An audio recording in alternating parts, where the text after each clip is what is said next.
Social Emotional Learning, SEL, Strategies for School Communities.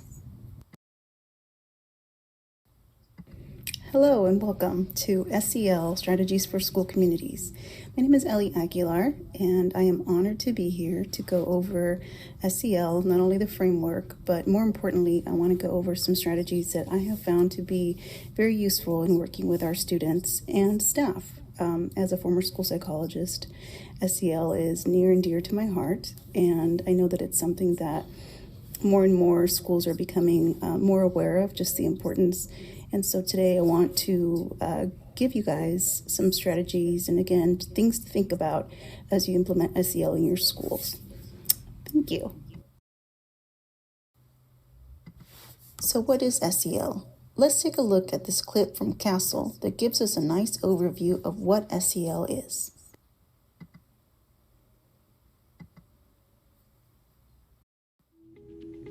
Social emotional learning is essential.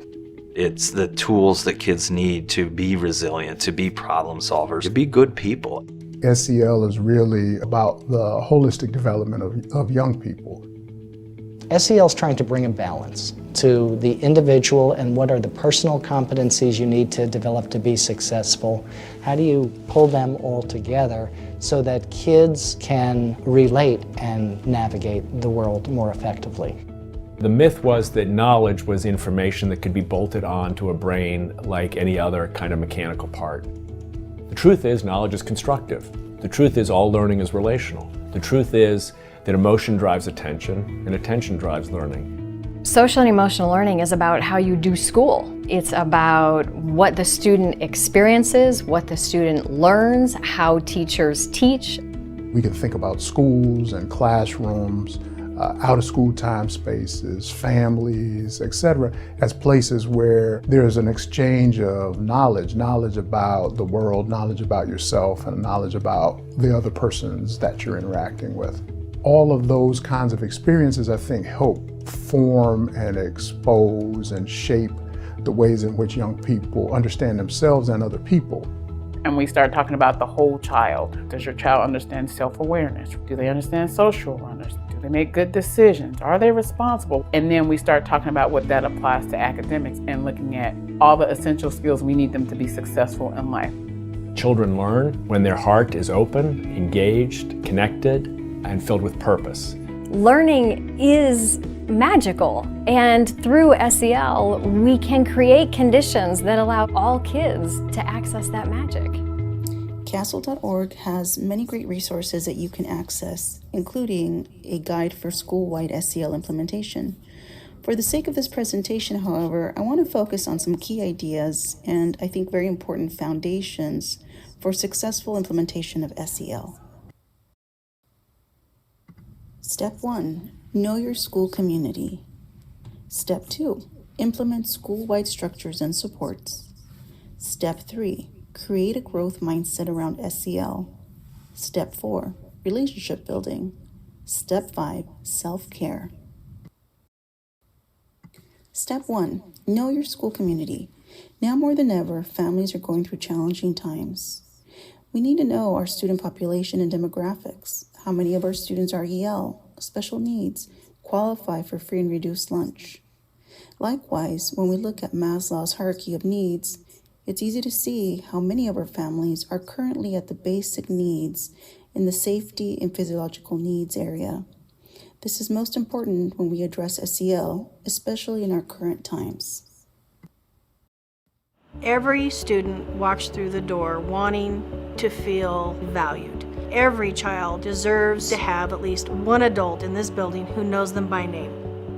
We want 100% of our students to feel connected to a teacher in our building, and that's our goal. It was just a matter of how do we measure this?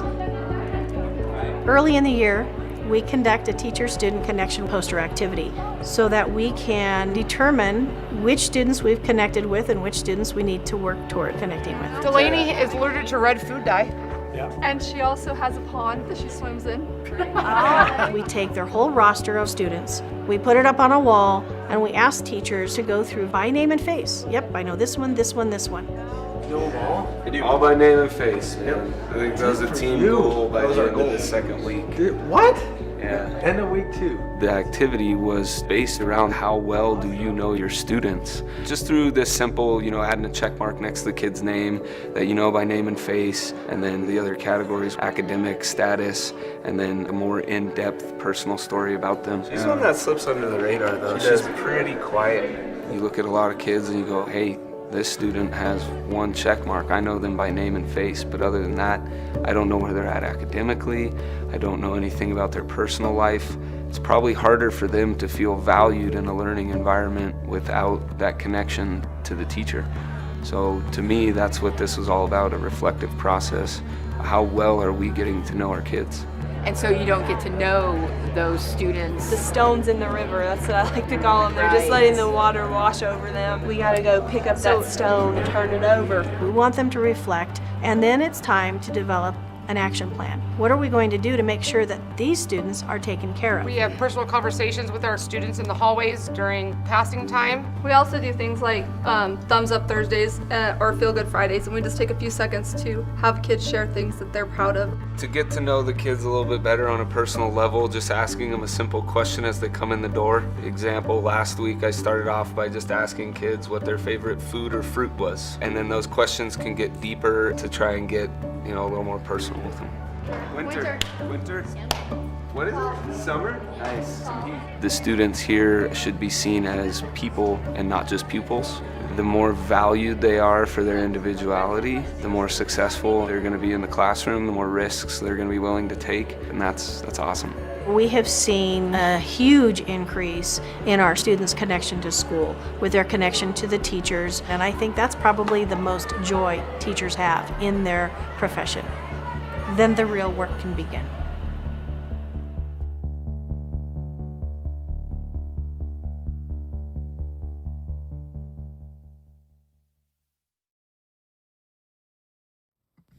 Step 2, implement school-wide structures and supports.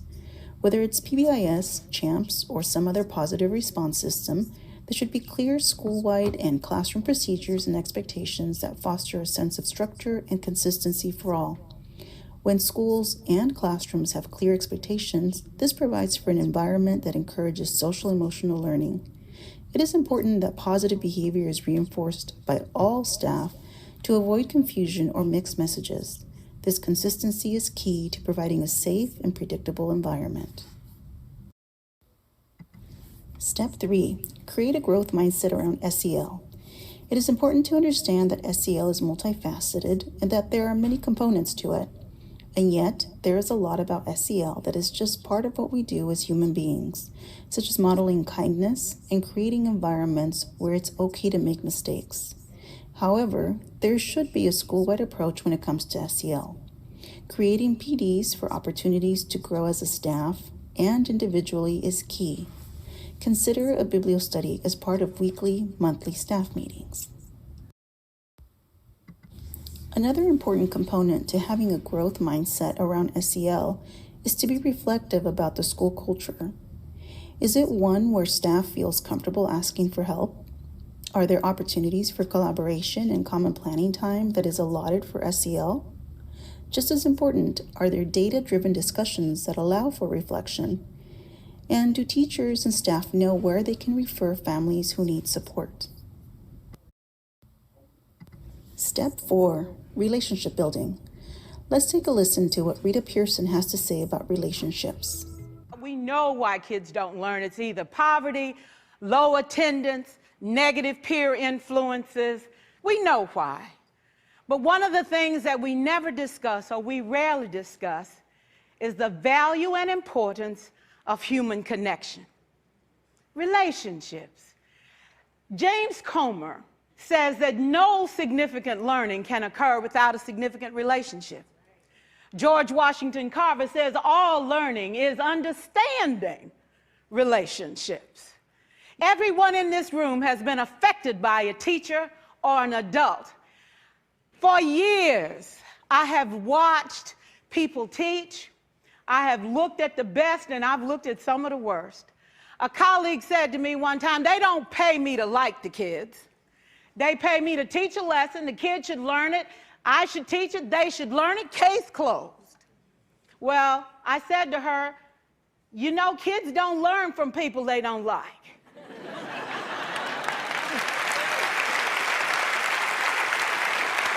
Can we stand to have more relationships? Absolutely. Will you like all your children? Of course not. And you know your toughest kids are never absent. Never. You won't like them all, and the tough ones show up for a reason. It's the connection, it's the relationships. And while you won't like them all, the key is they can never, ever know it. So teachers become great actors and great actresses, and we come to work when we don't feel like it, and we listen to policy that doesn't make sense, and we teach anyway. We teach anyway because that's what we do. Teaching and learning should bring joy.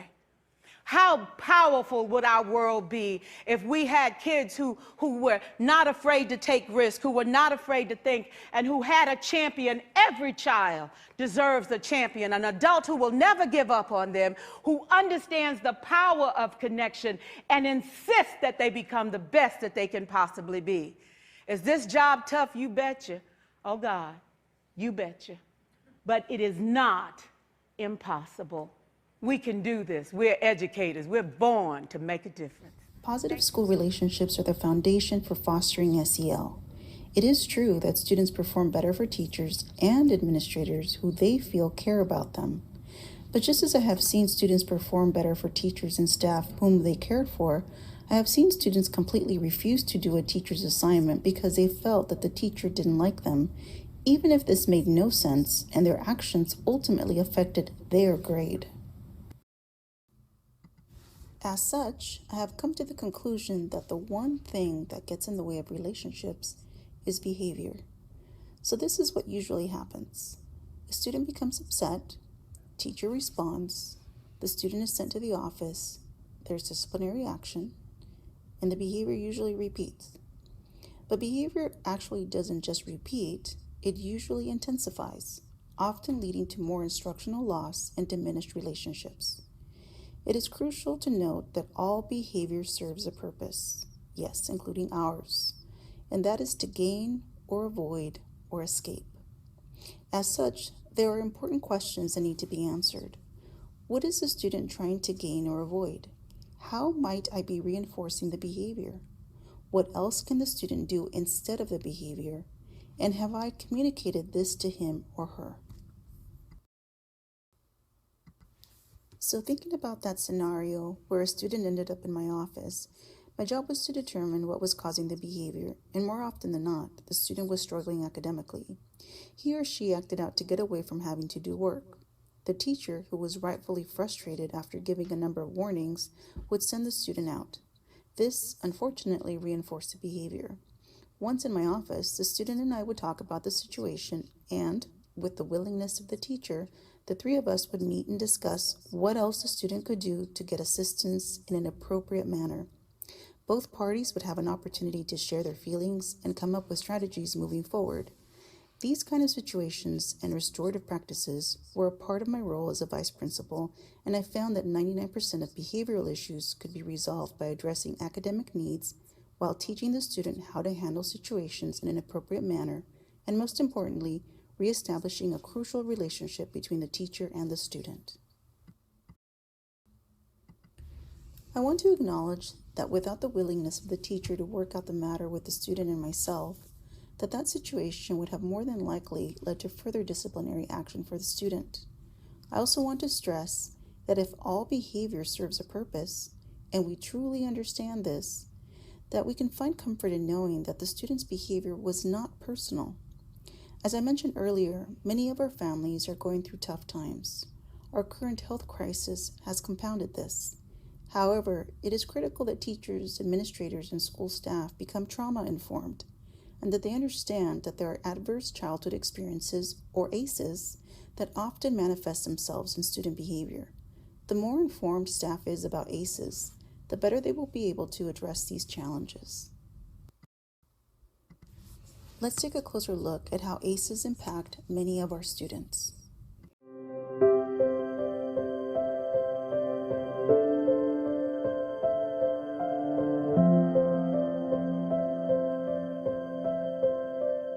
Safe, stable, and nurturing relationships early in life lead to healthy development. But children's brains capture other experiences as well. Stressful events. However, not all stress is bad. Positive stress involves normal childhood experiences, like starting daycare or meeting a new person for the first time. This stress is essential for healthy development because it helps children develop coping skills and confidence. But when stress is frequent, chronic, and uncontrolled, it is toxic to children, especially when they do not have a caregiver to provide support or buffer the stress. Adverse childhood experiences, ACEs, such as abuse, neglect, exposure to intimate partner violence, parental depression or addiction, and poverty, are toxic stressors which could lead to lifelong changes in learning and behavior. ACEs early in development can impact social, emotional, and cognitive functioning, increased risk-taking behavior such as drinking and substance use, and increased risk of disease, disability, and social problems later in life. The question is, how do adverse childhood experiences impact a lifelong development? One of the most important systems in our body is our stress system. It's activated when we experience stress. We become alert, our heart rate increases, and so do our stress hormone levels, cortisol and adrenaline. Our body is ready to react, what is known as fight or flight. A short period of time after the stress is over, or if a child receives support from a caregiver, the stress response turns off and the body returns to a normal state. Adverse childhood experiences create stress responses that stay active, and without the support of a caregiver, the system has difficulty shutting off completely. This constant and prolonged activation can affect immune system functioning and increase the chances of sickness, infection, and disease. Prolonged activation of stress hormones is also toxic to the brain. Certain areas of the brain are more vulnerable to toxic stress, including the executive center or the brain's control center, an area important for solving complex problems, attention, reasoning, impulsivity, inhibition, and learning. A second area is the emotional center, the brain's alarm system, which is involved in processing and interpreting emotions and the ability to control impulses. The third area is the memory and learning center, the brain's filing cabinet, which plays a major role in learning and the formation and retrieval of memories. Science shows that adverse childhood experiences impact all of these brain centers. Behaviorally, what we begin to see is emotional distress, poor emotion regulation, greater impulsivity, learning difficulties, and physical and mental health problems. Last step, step 5, is self-care. Call me biased, but I truly believe that there is no other job more important, more impactful than that of educators. After all, who prepares the doctors, the lawyers, our future teachers? However, the job of educators is not an easy one, and there is a saying that says that you can't help others unless you help yourself first. This is now more true than ever. With the pandemic and the need to take care of oneself, it is critical that we find a balance between our profession and personal lives. As an administrator, I have found that some of the hardest working teachers sometimes struggled with students, and believe that this is often due to teachers giving up so much of their personal time in their commitment to provide the best education for their students. Without a balance, response to student misbehavior is often more personal and emotional in nature. Sadly, such teachers eventually become fatigued and disillusioned with the profession. In my discussion with such teachers who I knew had the best of intentions, they sometimes expressed feeling unappreciated, which made it difficult for them not to respond to students in a personal manner. This reflection and acknowledgement was critical in our ability to work as a team and to recognize that the student's behavior was not personal and again simply served a purpose. However, it was an important reminder that, just like students, teachers and staff need to feel supported. These conversations, where teachers express their concerns and feelings in a safe environment, are an important component to SEL. As mentioned earlier in the presentation, creating an environment where teachers and staff feel comfortable asking for help is a crucial component of creating an SEL community, and it is one that requires reflection on the part of school leaders and district administrators. So a few takeaways about self-care. Find a balance between your profession and your personal life. Know when to ask for assistance and be okay with that. You are human after all and don't have to have all the answers. Be aware of where you are in your feelings. Is there something that is making you react from a more personal or emotional level? Find joy in what you do and remind yourself why you chose to be in education. Remember that humor and flexibility are great survival strategies.